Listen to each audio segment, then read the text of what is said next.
Prêt pour l'impact, c'est la question que je pose chaque jour à une personnalité qui compte dans notre économie. Je reçois Conor O'Ryan. Bonjour. Bonjour. Bienvenue, vous êtes le directeur général d'Ecosem, groupe irlandais spécialisé dans la fabrication de ciment et de liant bas carbone. Vous êtes quand même bien implanté en France, notamment à Dunkerque et à Fos-sur-Mer. On va évidemment parler du secteur, des enjeux de décarbonation, de ce que représente le ciment et le bâtiment dans les émissions de gaz à effet de serre mondiales. Mais j'ai une petite question de curieux. Il vient d'où le tropisme français ou l'amour de la France? Je ne sais pas si on peut aller jusque-là d'Ecosem. Non, vous pouvez aller jusqu'à là, l'amour de la France. Donc Ecosem est une entreprise familiale et ma famille a déménagé en France depuis l'Irlande quand j'avais 8 ans. Okay. Je suis parti travailler dans d'autres pays, mais je suis toujours revenu en France. Là, j'habite là depuis 2019. Et toute ma famille directe, mes frères, mes parents, ils habitent toujours en France. Et nos enfants, etc., habitent tous ici. Donc, c'est vraiment une histoire d'amour avec... Il y a énormément de respect entre les deux cultures françaises et irlandaises. C'est vrai. Je suis aussi directeur de la Chambre de commerce Irlande-France. Et il y a énormément d'entreprises françaises installées en Irlande et irlandaises installées en France. D'ailleurs, je crois que la France est le premier pays en Europe pour le financement international des entreprises qui s'installent en France. Donc, ça devient un pays qui est très, très attractif pour l'industrie, et on en profite beaucoup. Ouais. Alors, ce secteur-là, dont vous êtes un acteur important de la production de ciment, et donc par capillarité du bâtiment, ça représente quoi aujourd'hui? C'est quoi l'enjeu environnemental du secteur aujourd'hui? Pour mettre ça en contexte, le béton, après l'eau, est le matériau le plus consommé sur Terre. C'est le matériau de construction le populaire globalement. Et pour de très bonnes raisons. C'est très résistant et c'est très durable. D'ailleurs, il y a un exemple aujourd'hui, la plus grande utilisation de béton non renforcé au monde entier est à Rome, dans le Panthéon, et toujours présent plus de 2000 ans après sa construction. Malheureusement, le béton a un secret, c'est le ciment. Et le ciment, c'est ce qui fait que tous les éléments du béton sont recollés ensemble. Oui. Le ciment, c'est la colle qui rassemble le béton. Et le ciment est responsable pour presque 8% des émissions globales de CO2. Donc c'est plus que tous les avions, tous les camions et tous les bateaux réunis.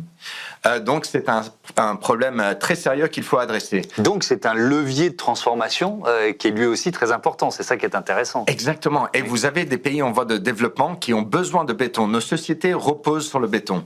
Je suis venu aujourd'hui en métro construit en béton, on est dans un bâtiment construit en béton, il y a des tunnels en béton, les ports sont en béton, etc. etc. Oui. Et on ne va pas supprimer le béton de nos villes et de nos usages. Donc il faut faire un ciment moins énergivore. C'est là-dessus que vous travaillez depuis des années, c'est ça?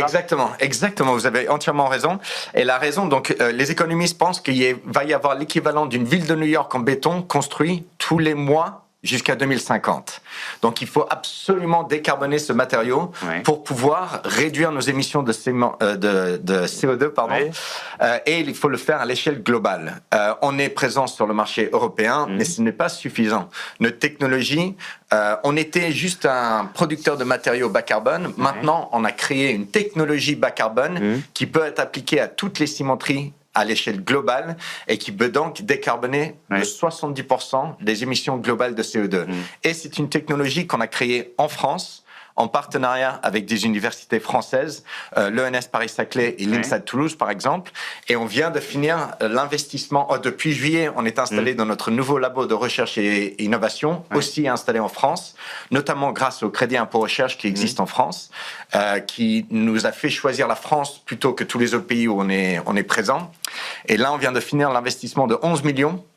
Je dis toujours que si James Bond créait un laboratoire pour le béton, il ressemblerait à celui qu'on vient de construire. Ok. Cette technologie, elle s'appelle ACT, c'est ça? ACT, oui, ACT. ACT. Oui. ACT. Advancement Technology. Agissons, effectivement. Je vais donner quelques chiffres concernant Ecosem, créé en 2000, 4 usines, 2 terminaux en Europe de l'Ouest, dont Fos-sur-Mer et Dunkerque, dont j'ai parlé tout à l'heure. Chiffre d'affaires 2024, 232 millions d'euros et une production de 2,4 millions de tonnes de ciment et d'addiction minérale par an. Vous dites aussi avoir économisé 18 millions de tonnes de béton en Europe grâce à cette technologie, notamment? Oui, donc en fait, chaque fois que nous produisons une tonne de ciment bas carbone, ça remplace la production d'une tonne de ciment traditionnelle qui produit 800 kilos, presque une tonne de CO2. Ça dépend des pays. La France est d'ailleurs assez efficace. Les cimentiers français ont bien travaillé dans le passé. Mais maintenant, il faut découpler cette réduction. Et c'est ce qu'on arrive à faire. On a déjà des ciments qui sont entièrement décarbonés. Par exemple, on a fourni le village des athlètes avec quasiment zéro pour les ciment Jeux traditionnel pour les Jeux olympiques. On est présent sur toutes les lignes du Grand Paris. Toutes les constructions permanentes des Jeux olympiques, on les a fournis aussi. Autour de Marseille, on ne chôme pas non plus à Fos-sur-Mer, Aix-en-Provence, tout ça. On fournit jusqu'à Lyon, jusqu'à Toulouse, jusqu'à Bordeaux. Mais on a oublié de le dire. Qu'est-ce qui définit un ciment bas carbone? Je comprends bien le concept, mais qu'est-ce qui permet de dire ce ciment-là, voilà, il est bas carbone et c'est l'avenir? En fait, il n'y a pas de définition officielle pour un ciment bas carbone. Donc pour nous, c'est au moins une réduction de 70%. Et alors, comment vous le faites? On a énormément notre technologie antérieure, jusqu'à il y a quelques années, c'était on utilisait un coproduit de la production de l'acier et on transformait en ciment décarboné et on le vendait aux bétonniers qui remplaçaient ça remplaçaient le ciment traditionnel avec ça. Ça s'appelle du laitier moulu du haut fourneau. On appelle ça de l'écosème, c'est plus simple. Et donc, les bétonniers utilisaient ça pour remplacer le ciment carboné et donc décarboner le béton. Mais le problème avec ce matériau qui est extrêmement performant au niveau technique, très durable, très résistant, il est aussi décarboné et en plus il a des avantages architectoniques, c'est-à-dire qu'il a une couleur beaucoup plus claire et beaucoup plus lisse qu'un ciment traditionnel. Maintenant, c'est très bien. Le problème, c'est que on sait que le GIEC nous dit qu'il faut réduire nos émissions de CO2 de 50% d'ici la fin de cette décennie. Et il n'y a assez de ce produit au monde que de remplacer 10% de la production du ciment. Donc, il y a 8 ans, je crois, on a installé notre équipe R&D, donc 100% autofinancé avec les profits créés grâce à notre activité économique sur les différents marchés européens, qu'on a réinvesti dans la recherche et le développement. Pour trouver une autre solution. Oui, en fait, ce qu'on a fait, c'est qu'on a trouvé, quand je dis on, c'est surtout l'équipe innovation, j'ai très peu participé au développement technique de ces produits, mais ils sont arrivés à augmenter l'efficacité des produits traditionnels qui existent dans la norme béton et ciment aujourd'hui et qui fait qu'on peut utiliser beaucoup moins de ces matériaux et que donc on peut utiliser ça sur beaucoup plus de mètres cubes de béton. Mais aussi on a un partenariat avec Titan en Grèce et là il y a de la roche volcanique et le Panthéon dont je vous ai parlé tout à l'heure, ça c'était construit par les Romains il y a 2000 ans avec de la roche pozzolanique. Donc c'est une technologie qui existait et qui maintenant revient en avant grâce à ces atouts de décarbonation et le potentiel de décarbonation que ça donne à l'industrie cimentière. La ligne ACT, c'est ça, de Dunkerque, elle a ouvert il y a combien de temps? Combien de tonnes de ciment elle peut produire par an et à quel point ça peut changer la donne par rapport aux défis que vous décriviez à l'instant? Oui, donc on a 2 usines en France, une à Fos-sur-Mer, une à Dunkerque, et ils produisent notre technologie antérieure et continuent à le produire aujourd'hui. D'ailleurs, on est un des seuls cimentiers français, on est le seul cimentier français à faire de l'export. La moitié de la production de Dunkerque va en Angleterre, par exemple. On est en train d'investir 50 millions avec l'aide de France 2030 et de la ville de Dunkerque et de la région du nord de la France qui ont contribué à cet investissement. On est très reconnaissant au gouvernement français et les gouvernements locaux pour cette aide. Et ça va nous permettre d'augmenter notre capacité et de produire des tonnes de technologie ACT pour pouvoir le prouver à l'échelle industrielle. On l'a déjà prouvé à l'échelle locale. On a fourni je ne sais plus combien de projets en Angleterre, en France, en Irlande, aux Pays-Bas, en Belgique, etc. Donc on a extrêmement d'expérience. La chose, c'est qu'on est une société privée.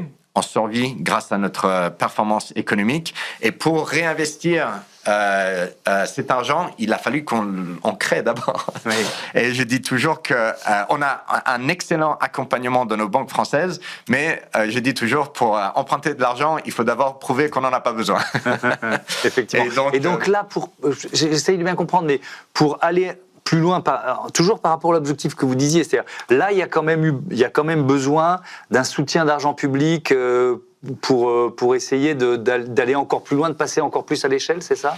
Oui, on a récemment été invité à Choose France, qui est qui donne une vitrine pour la France pour l'investissement étranger. Oui. Et donc, c'est l'investissement qu'on va faire en France est de 170 millions. Oui. Maintenant, on peut le faire tout seul et aller très très doucement, ou on peut le faire avec de l'aide économique de la France et de l'Europe. C'est un accélérateur. C'est un accélérateur. Oui. Et on n'a pas le temps de se reposer quand on fait face au changement climatique. On voit dans les médias, très récemment, ce qui s'est passé en Jamaïque, l'augmentation de la destruction que fait le changement climatique. Il faut accélérer de manière la plus rapide possible. Et cette technologie, on ne va pas la garder pour nous.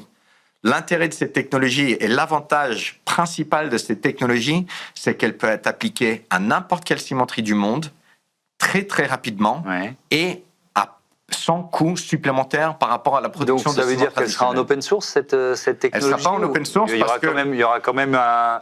Bien il sûr. va falloir l'acheter quand même. On est une société privée, mais ce n'est pas seulement la seule raison. L'autre chose, c'est qu'on est à 70% de réduction grâce à cette technologie. Oui. C'est pas suffisant. C'est suffisant pour atteindre les cibles de l'an 2030 et 2050, mais c'est pas suffisant pour zéro émission.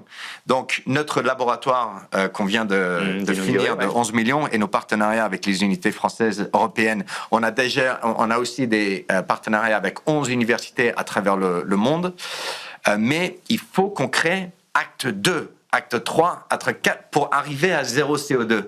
Et dans notre laboratoire de recherche et d'innovation, ils ne travaillent plus sur acte. Acte, c'est bon. Ça marche. Là, ils travaillent sur acte 2, sur encore réduire la production de CO2 par tonne de ciment. Et on est sur maintenant des voies d'investigation, je ne sais pas comment dire en français, mais de recherche qui pourraient faire des bétons qui absorbent le CO2. Donc, qui seraient des bétons avec un chiffre de CO2 négatif. Et c'est pour ça qu'on ne peut pas le donner en open source, puisqu'on a dépensé presque 100 millions sur la recherche et le développement à ce jour. Donc, c'est extrêmement important. Et donc, on a besoin d'être économiquement viable pour pouvoir réinvestir nos profits. Ça rejoint une question qui est de celui qui était à votre place la semaine dernière, Yann Géano, qui est le président de Laforêt France, qui voulait justement vous questionner autour de l'innovation et la compétitivité. On l'écoute. Bonjour Connor, j'ai une question pour vous. Comment fait-on pour innover tout en maintenant sa compétitivité ? C'est vaste. Innover tout en maintenant sa compétitivité. Vous avez commencé à y répondre, mais il y a un moment où vous, forcément, les choix que vous faites d'investissement, vous dites quoi ? Si on ne les fait pas, on perdra des marchés à terme ? Ou alors, il y a l'engagement environnemental, je ne le mets pas en doute, mais vous voyez ce que je veux dire ? Comment vous liez l'innovation, ce que ça vous coûte d'essayer d'inventer les bétons du futur, et puis la compétitivité aujourd'hui ? Donc, c'est une excellente question. Et ça vient vraiment à l'ADN d'Ecosem. On a toujours été innovant et toujours été compétitif. Et donc, l'innovation est une nécessité. Maintenant, comment on fait pour garder notre profitabilité tout en innovant, en créant de nouvelles solutions et en réinvestissant dans la recherche et le développement? Un des grands freins en France et en Europe, c'est le système normatif. Et il faut que ce système change de manière beaucoup plus rapide pour pouvoir permettre aux innovateurs... Un exemple de frein. En quoi les règlements français ou européens freinent finalement votre innovation et ou mettent en péril votre compétitivité si vous voulez continuer à investir? Je vais vous dire, donc Act, on aurait pu construire cette usine il y a 5 ans si on avait des normes qui nous permettraient de l'utiliser. Mais on a mis plus de 5 ans à aller sur des commissions de normes, commissions de ci, commissions de ça. On a on a une équipe entière chez Ecosem qui ne font que ça. Qui ne font que de parler au gouvernement français, au gouvernement européen, aux commissions techniques, etc. Pour s'assurer qu'on est dans les clous et qu'on respecte les normes. Oui, pour qu'on puisse changer les normes de manière beaucoup plus rapide. Ouais. Dans un environnement...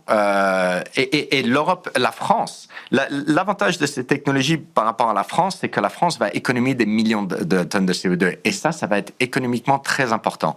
Donc la France a intérêt à implémenter ces technologies, l'Europe aussi.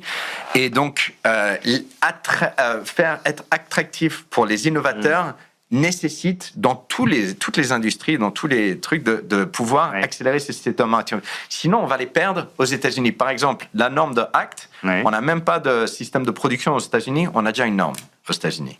Donc, c'est beaucoup plus rapide à transformer les normes. Et il faut transférer un peu de cette façon de travailler en Europe. Mais est-ce que vous gagnez des marchés grâce à cette offre de ciment bas carbone? Non. Pour être très honnête, il faut d'abord être économique, performant, et une fois qu'on a couvert ces deux bases-là, on peut être bas carbone. Mais le bas carbone tout seul, nos plans de retour sur investissement, on n'inclut aucun green premium ou un premium écologique.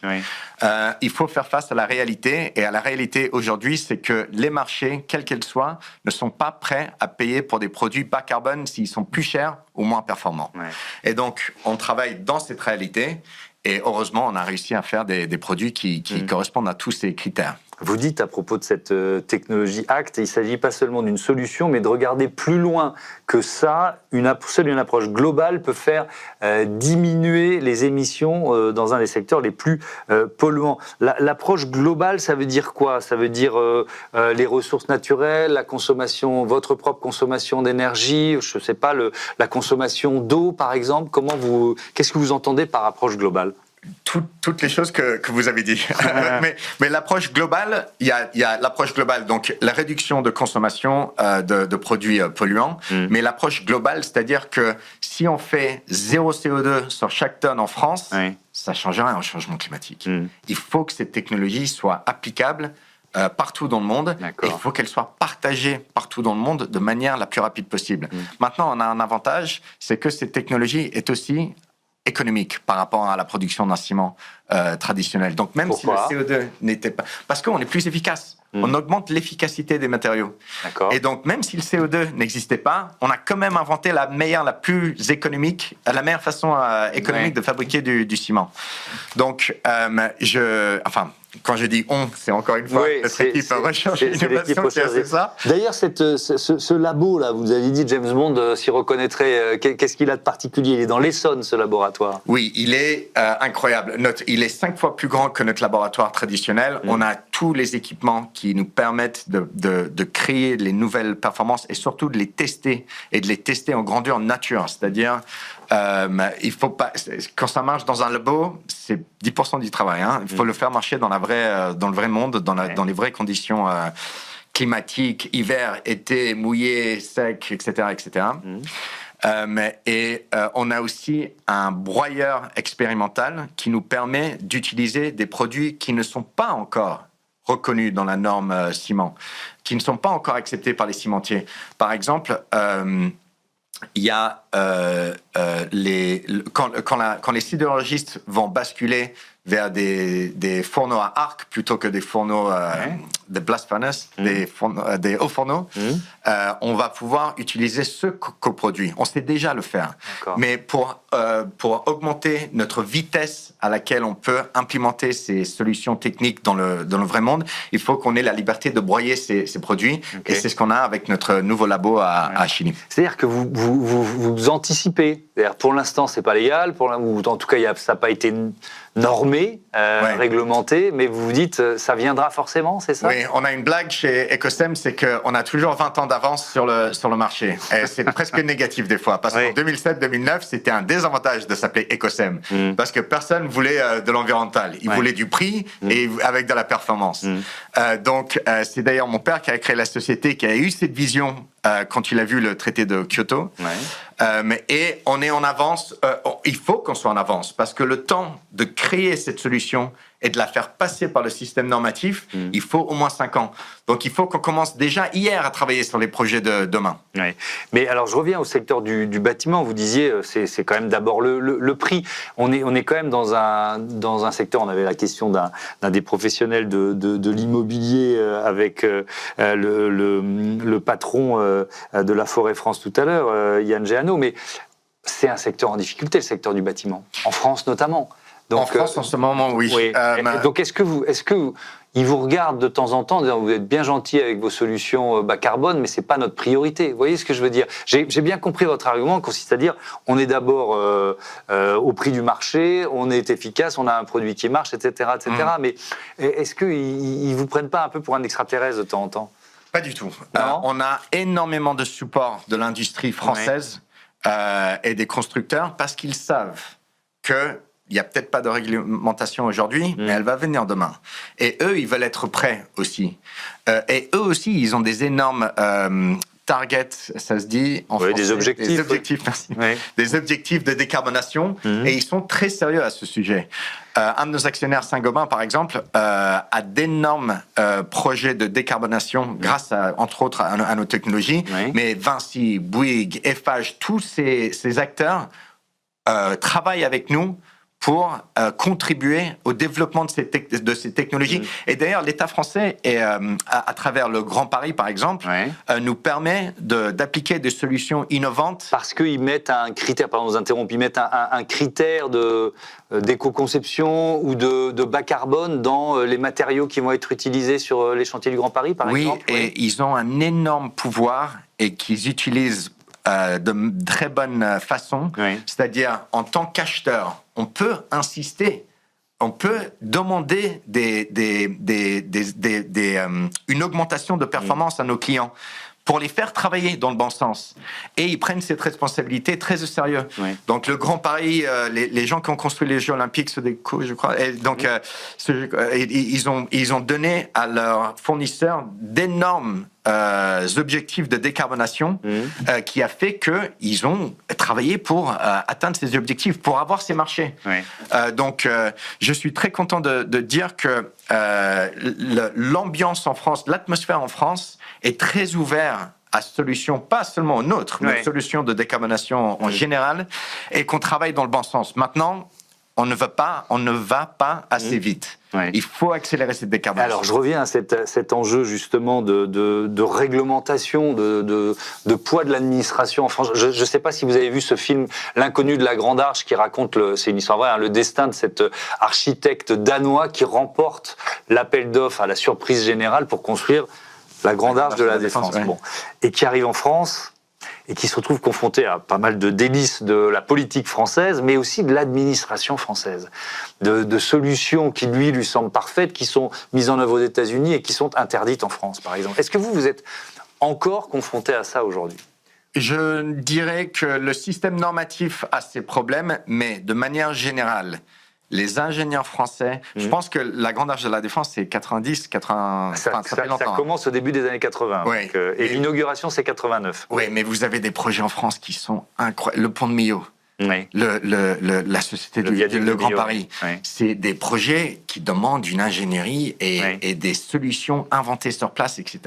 Donc la France n'a pas à s'inquiéter par rapport à sa performance. D'ailleurs, les acteurs français... C'est pas la performance, c'est le temps. C'est le temps qu'on prend pour monter un projet, à cause parfois des réglementations. Ouais, je suis un peu partagé, parce que moi... J'adore, on a un Irlandais qui défend les normes à la française, c'est super. Hier, j'étais à l'ambassade française en Irlande et j'étais en train de défendre le mois d'août en France. C'est bien ça. Non, c'est les entreprises françaises, dans mon expérience, et on est ici depuis 2009, mon expérience, c'est que les entreprises françaises sont beaucoup en avance et d'ailleurs qui sont reconnus mondialement. Les acteurs que j'ai mentionnés tout à l'heure, ils travaillent pas qu'en France, ils travaillent dans le monde entier. Et sont très sérieux. Maintenant, eux aussi, ils sont acteurs dans ce combat de développer des systèmes normatifs qui sont plus accueillants pour l'innovation. Et on est très content de les avoir à bord, parce que plus il y a de gens qui poussent, plus c'est facile à pousser. Merci beaucoup, Conor O'Ryan, et à bientôt sur Be Smart for Change. On passe tout de suite à notre rubrique Startup.